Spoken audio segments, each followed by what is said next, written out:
저보고 누가 이길 것 같아 전망해봐라고 하면은 틀리면 오늘 잘려요? 유튜브 내려드릴게요 제가. 잘려요? 아 잘리진 않아요. 내려드릴게요 유튜브. 저는 홍 후보가 좀 유리하지 않을까라는 생각이 듭니다. 투표율이 높아서. 그러니까 왜냐면은요 전통적으로 국민의힘 지지층에 전 뭐 당대표실에 있을 때 당원 관리도 해봤는데 10만 명 정도는 어떠한 일에서 투표를 안 해요.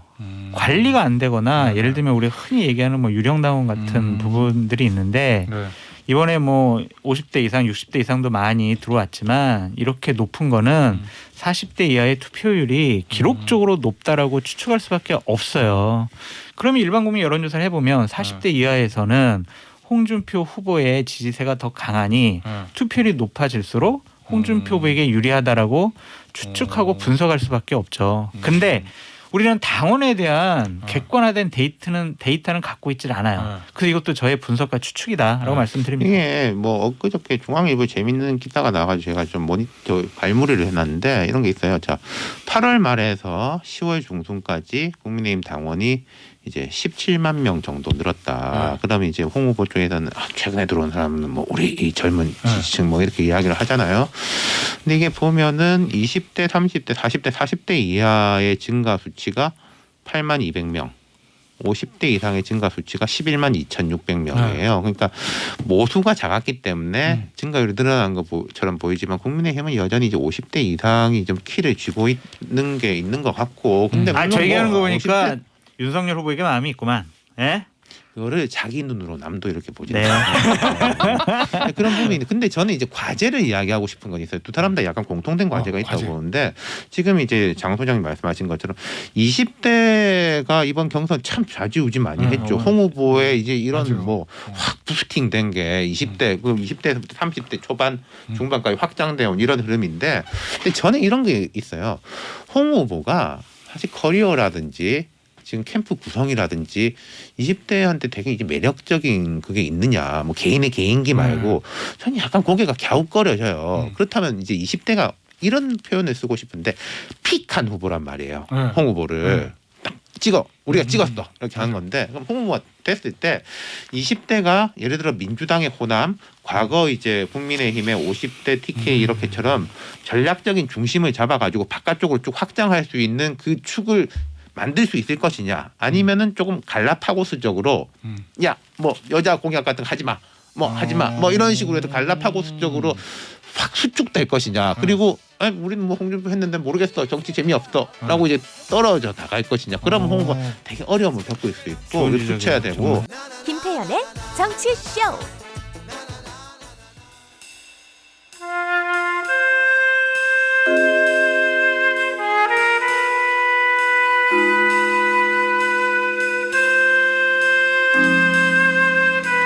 김태현의 정치쇼 최고의 코너 여의도 타짜 두 분 모셨습니다. 제 오른쪽에 조승우, 고니, 부산의 윤태곤실 더모아 정치문적실장 나오셨어요. 안녕하세요. 안녕하십니까. 제 왼쪽에는 대전의 평경장, 네. 엑스파일의 전달자. 네. 국회 정보통 이렇게 해주세요. 정보 맞아요? 엄청 많죠. 장성철 대구 가톨림대 특임 교수 나오셨어요. 안녕하세요. 장수철입니다. 네. 그냥 청이 하나 있습니다. 청이. 이제 네? 날도 추워졌는데 저 음악을 좀 핫뜨거로 좀 바꿔주세요. 너무 저 추워요. 나 저 장성철 교수한테 그거 하려고 그랬다. 뭐요? 윤석열 저격수. 저요? 네, 맞잖아요. 저는 정권 교체를 위해서 한 몸을 다 불살르겠습니다. 발언이나 글 보니까 아니더만. 에? 아니 저 윤석열 후보가 국민의힘 후보가 되면 당연히 제가 또 나가서 얼굴에 철판을 깔고 변신을 해서 윤석열 후보를 위해서 또 정권 교체를 위해서 노력을 해야 되지 않겠습니까? 홍준표 후보가 되면 지금은 경선 기간 중이니까. 홍준표 후보가 되면 원래 하던 대로 하면 되고. 뭐 저 그냥 방송 평론하고 그래야죠. 알겠습니다. 갑자기 말꼬리를 흐르시는데. 네. 요 얘기는 국회 경선 얘기는 잠시 후 해보기로 하고, 어제 정치권에서 제일 큰 뉴스는 역시 이거였어요.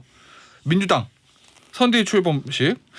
어제 보니까 이재명 후보가 1호 공약하는데 1호 공약 원래 이제까지는 뭐 기본소득, 뭐 기본주택, 뭐 기본 요거였잖아요 항상. 근데 성장 회복 요 얘기를 했습니다. 어떻게 보셨어요, 윤태곤 실장? 뭐 내용을 떠나가지고요. 어쨌든 늦은 컨벤션 효과를 극대화하겠다라는 거 아니겠습니까? 어제 저는 내용보다 형식적인 게 좀 더 그 주목이 됐었어요. 큰 체육관 같은 데서 물론 이제 코로나 때문에 관객은 못 모으지만은 그래도 당에 뭐 이런저런 인사들만 해도 뭐 숫자가 되게 많았었잖아요. 이른바 메머드급 선대위를 띄운다 그런 부분들. 그래서 사실은 10월 10일 날 이재명 후보가 선출이 됐지만은 그때 곧바로 뭐 결선 논란 뭐 이런 것 때문에 그걸 좀 못 누렸지 않습니까? 그렇죠. 그게 이제 이제서야 국민의힘 경선을 앞두고 됐다. 그래서 어제 보면은 이른바 뭐 원팀 부분 민주당 내에 이렇게 결합력을 높이는 거는 상당히 이제 그간 진행이 됐구나 그런 느낌이 들었어요. 네. 그렇구나.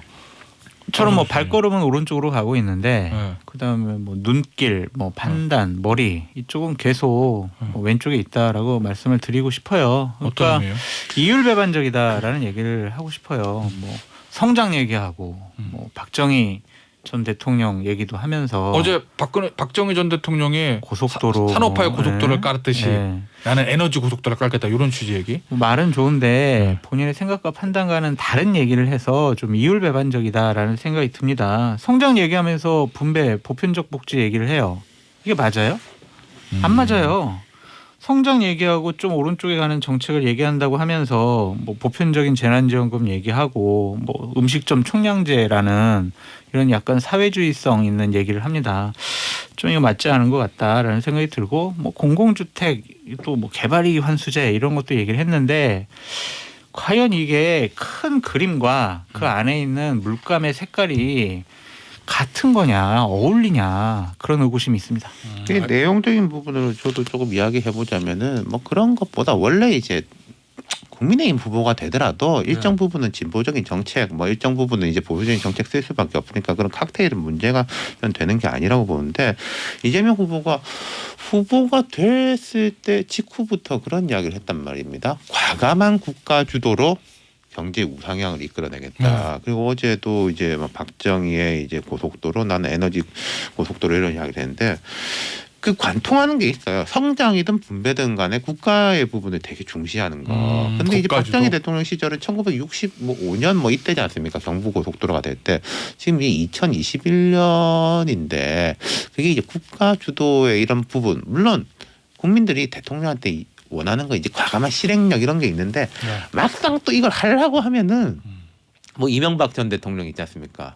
대선 때 자기가 나 한반도 대우는 한다, 뭐 한다라고 했어요. 520만 표 차이로 이겼어. 그러니까 이 대통령은 야, 난 대선 때 다 약속한 건데 왜 사람들이 반대하지? 라고 하는데 국민들은 아니 당신이 찍을 때 그런 하나하나를 모두 다 페이버를 준 건 아니다. 라는 식의 반발이 있었지 않습니까? 그래서 그 국가 주도 부분에 대한 것이 저는 약간 걸리는 게 있어요. 아, 그러면 똑같이 이제 성장을 얘기해도 네. 이재명 후보는 국가 주도의 성장을 얘기하는 거고 뭐 국힘 후보가 선출되지는 않겠지만 국힘 후보는 뭐 민간 주도의 성장을 얘기를 하게 되겠죠. 거기서 차이가 있다는 말씀이시구나. 알겠습니다. 이재명 후보 얘기 좀 더 해볼게요. 오늘 조간신문 1면에 이 발언이 실렸는데 어제 또 가장 화제가 됐던 발언 중에 하나입니다. 어떤 건지 좀 직접 들어보고 올게요.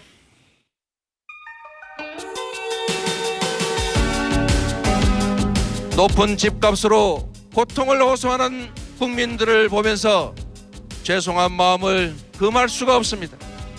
부동산 문제로 우리 국민들께 너무나 많은 고통과 좌절을 안겨드렸습니다. 진심으로 사과의 말씀을 드립니다. 그러나 이재명 정부에서는 이런 일이 다시는 발생하지 않을 것입니다. 집권 후에는 최우선으로 강력하고 대대적인 부동산 대개혁에 나서겠습니다.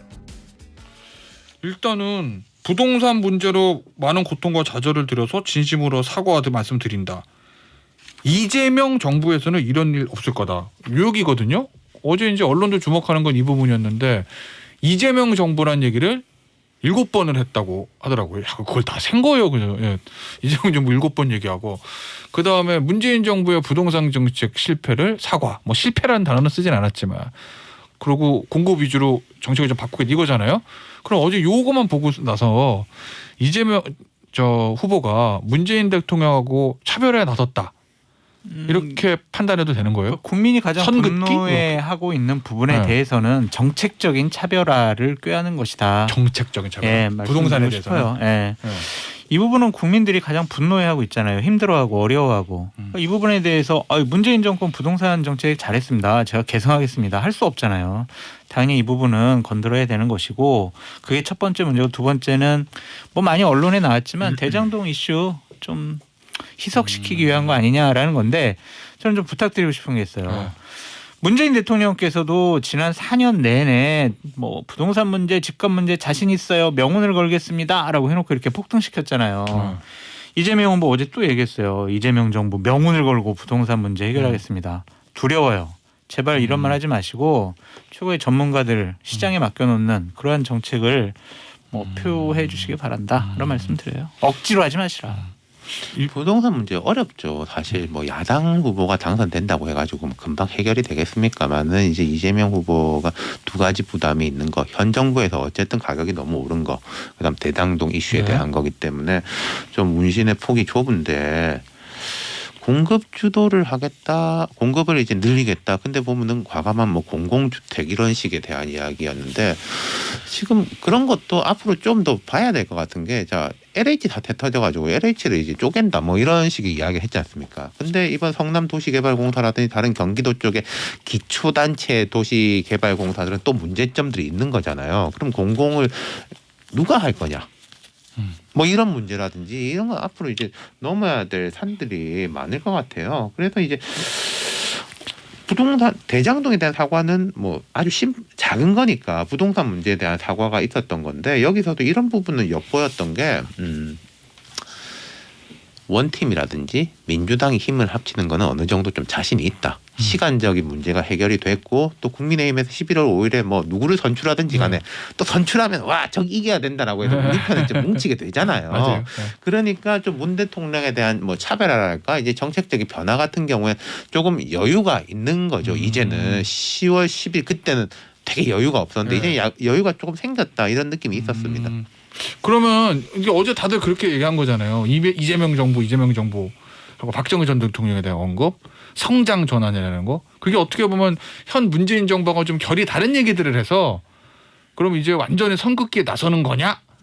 이런 해석들도 있던데. 아니요, 그러니까 그 선긋기라는 것이 어쨌든 변화를 할 수밖에 없는 것이고 문재인 대통령 지금 지지율이 안정적이잖아요, 되게. 그래서. 근데 이제 어떤 뭐 당은 지금 낮지 않습니까? 요 갭이 있는 것인데 이게 당이라든지 후보 지지율이 높아야지 좀 포지티브한 이렇게 선긋기라든지 뭐 이런 거가 될 수 있는데 지금 약간 그게 문제다. 네, 그래서 제가 대통령 지지율이 더 낮으니까 높으니까. 높으니까. 그러니까 그게 예전에 박근혜 전 대통령이 박근혜 당시 후보가 이명박 당시 대통령하고 완벽하게 선긋기하고 그렇죠. 대선 나와서 성공했던 것 같은 길을 갈 수가 있느냐 그거는 없느냐는 다르죠. 그거는 다르죠. 그 이명박 대통령, 박근혜 대통령 뭐 아예 이제 시작도 달랐고 그리고 그 당시에 이명박 정부 내내 제1야당이 박근혜다. 뭐 그 정도였지 않습니까? 그걸 바탕으로 이제 후보가 된 사람이고 이분은 이제 그 연장선에서 온 거니까요. 다르죠. 그렇죠. 그러면 이재명 후보는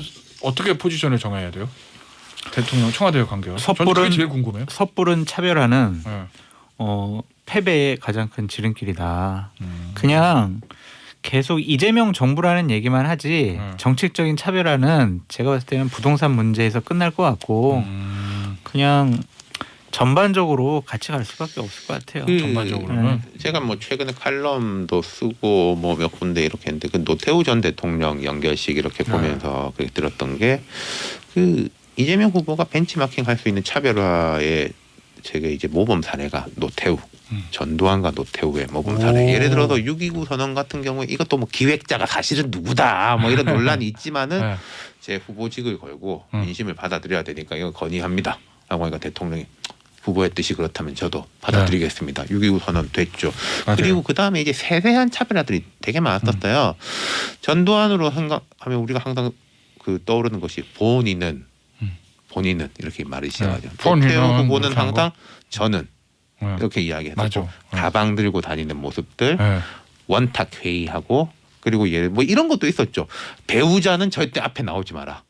그런 것도 이제 차별화, 포지티브한 차별화였던 거죠. 그리고 제일 정점을 찍었던 게 그 대통령 선거 슬로건 위대한 보통 사람들의 시대.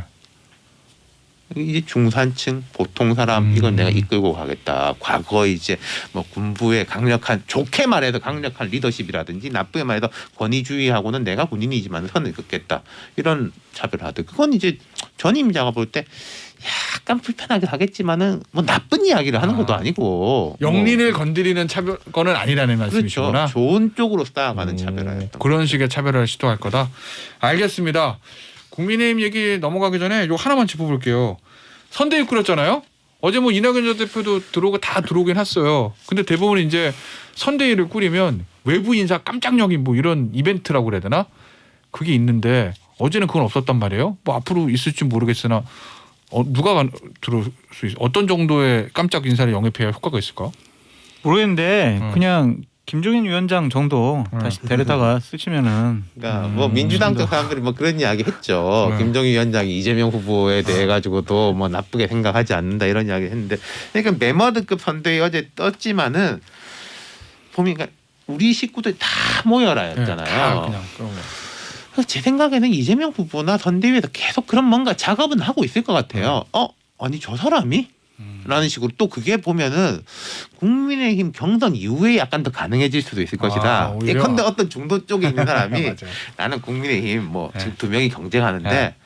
저 사람은 절대 안 돼. 난 네. 싫어. 그러니까 저 사람이 만약에 후보가 되면 난 뭐 민주당에 갈 수도 있어. 뭐 이런 식도 있을 수가 있는 거죠. 그거는. 깜짝 영입은 그때 이후에 있을 수도 있다. 네. 재밌겠다. 근데 사람이 별로 없어요. 그냥 깜짝 영입할 네, 만한 사람이 인사들이 별로 없어요. 이제는 네. 정치권에서 다 털어가서 그런가? 진영을 확고히 하는 게 더 훨씬 효과적이라고 봐요. 네. 그러니까 깜짝 영입을 해서 플러스가 될 만한 상징적인 상대평 진영의 사람이 이제 거의 없어졌다라는 생각이 듭니다. 진영 논리가 예전보다 더 강해져서 훨씬 강해졌죠. 각자에서 진짜 데려갈 수 있는 사람 각자 다 진영에 포진돼 있기 때문에 네. 남아있는 사람이 없다 이렇게 없어요. 들립니다. 저는. 네, 없어요. 안타까운 얘기네요. 네. 국민의힘 얘기 해볼 건데 당원 투표 어제로 끝났잖아요. 모바일은 오늘은 이제 ALS라는 거고 거의 뭐 역대 최고의 투표율이 나올 수도 있다. 뭐 이런 얘기 나오는데 이건 왜 뭘 반영한 거? 누구한테 유리할까요? 우리 윤태곤 뭐 시장님. 서로 하겠다고 하겠죠. 근데 저는 이런 건 하나 짚어보고 싶은 게요. 그 민주당 3차 슈퍼위크 때도 75%인가 뭐 그랬을 거예요. 그 선거인단 투표율이. 그리고 이제 민주당도 되게 높았어요. 일단 최고 67이라고 그러더라고요.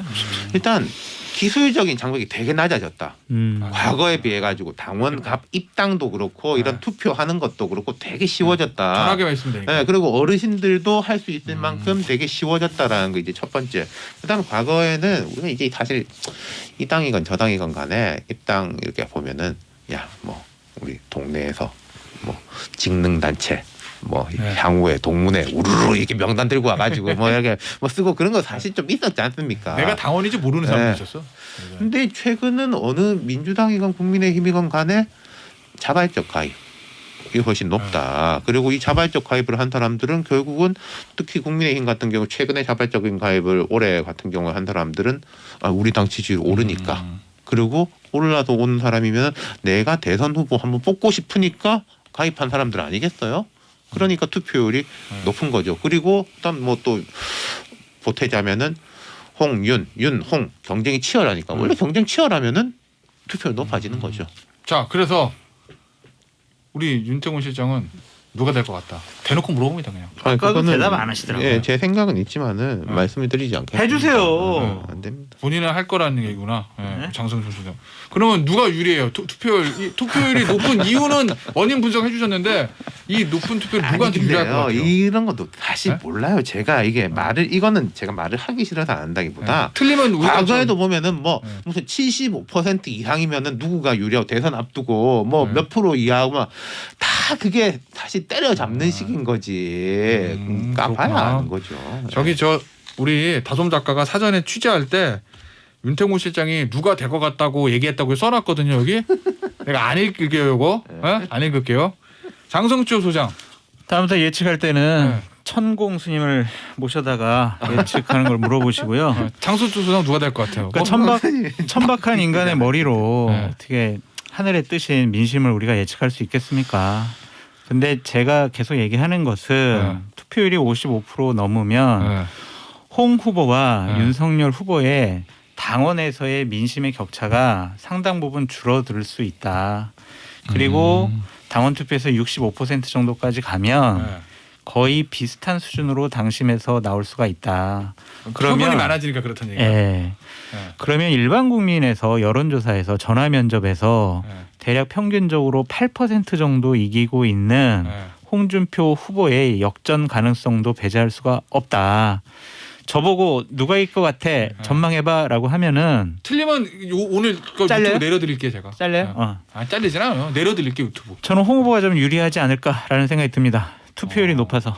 투표율이 높아. 아 올해 당원 투표 높은 게. 그러니까 왜냐면은요 전통적으로 국민의힘 지지층에 전 뭐 당대표실에 있을 때 당원 관리도 해봤는데 네. 10만 명 정도는 어떠한 일에서 투표를 안 해요. 관리가 안 되거나 네. 예를 들면 우리 흔히 얘기하는 뭐 유령당원 같은 부분들이 있는데 네. 이번에 뭐 50대 이상, 60대 이상도 많이 들어왔지만 이렇게 높은 거는 40대 이하의 투표율이 기록적으로 높다라고 추측할 수밖에 없어요. 그러면 일반 국민 여론조사를 해보면 40대 이하에서는 홍준표 후보의 지지세가 더 강하니 네. 투표율이 높아질수록 홍준표 후보에게 유리하다라고 추측하고 분석할 수밖에 없죠. 근데 우리는 당원에 대한 객관화된 데이터는 갖고 있질 않아요. 그래서 이것도 저의 분석과 추측이다라고 말씀드립니다. 이게 뭐 엊그저께 중앙일보 재밌는 기사가 나와가지고 제가 좀 모니터 발무리를 해놨는데 이런 게 있어요. 자, 8월 말에서 10월 중순까지 국민의힘 당원이 이제 17만 명 정도 늘었다. 그다음에 이제 홍 후보 쪽에서는 최근에 들어온 사람은 뭐 우리 이 젊은 지지층 뭐 이렇게 이야기를 하잖아요. 근데 이게 보면은 20대, 30대, 40대, 40대 이하의 증가 수치가 8만 200명. 50대 이상의 증가 수치가 11만 2,600명이에요. 그러니까 모수가 작았기 때문에 증가율이 늘어난 것처럼 보이지만 국민의힘은 여전히 이제 50대 이상이 좀 키를 쥐고 있는 게 있는 것 같고. 근데 물론 저 얘기하는 거 뭐 보니까 50대 윤석열 후보에게 마음이 있구만. 예? 그거를 자기 눈으로 남도 이렇게 보지 네. 않아요. 그런 부분이 있는데 근데 저는 이제 과제를 이야기하고 싶은 건 있어요. 두 사람 다 약간 공통된 과제가 있다고 과제. 보는데 지금 이제 장 소장님 말씀하신 것처럼 20대가 이번 경선 참 좌지우지 많이 했죠. 홍 후보의 이제 이런 맞아요. 뭐 확 부스팅된 게 20대 그 20대에서부터 30대 초반 중반까지 확장되어 온 이런 흐름인데 근데 저는 이런 게 있어요. 홍 후보가 사실 커리어라든지 지금 캠프 구성이라든지 20대한테 되게 이제 매력적인 그게 있느냐 뭐 개인의 개인기 말고 저는 약간 고개가 갸웃거려져요. 그렇다면 이제 20대가 이런 표현을 쓰고 싶은데 픽한 후보란 말이에요. 홍 후보를 딱 찍어 우리가 찍었어 이렇게 하는 건데 그럼 홍 후보가 됐을 때 20대가 예를 들어 민주당의 호남 과거 이제 국민의힘의 50대 TK 이렇게처럼 전략적인 중심을 잡아가지고 바깥쪽으로 쭉 확장할 수 있는 그 축을 만들 수 있을 것이냐 아니면은 조금 갈라파고스적으로 야 뭐 여자 공약 같은 거 하지 마 뭐 하지 마 뭐 이런 식으로 해서 갈라파고스적으로 확 수축될 것이냐 그리고 우리는 뭐 홍준표 했는데 모르겠어 정치 재미없어라고 이제 떨어져 나갈 것이냐 그러면 홍 후보 되게 어려움을 겪을 수 있고 수쳐야 되고 윤석열 후보는 반대죠. 윤석열 후보가 제가 생각할 때는 뭐 20대가 막 싫어하는 이유가 여러 가지가 있기 때문에 다음 주에 마저 드릴게요. 기득권처럼 보이는데 그걸 해소해야죠.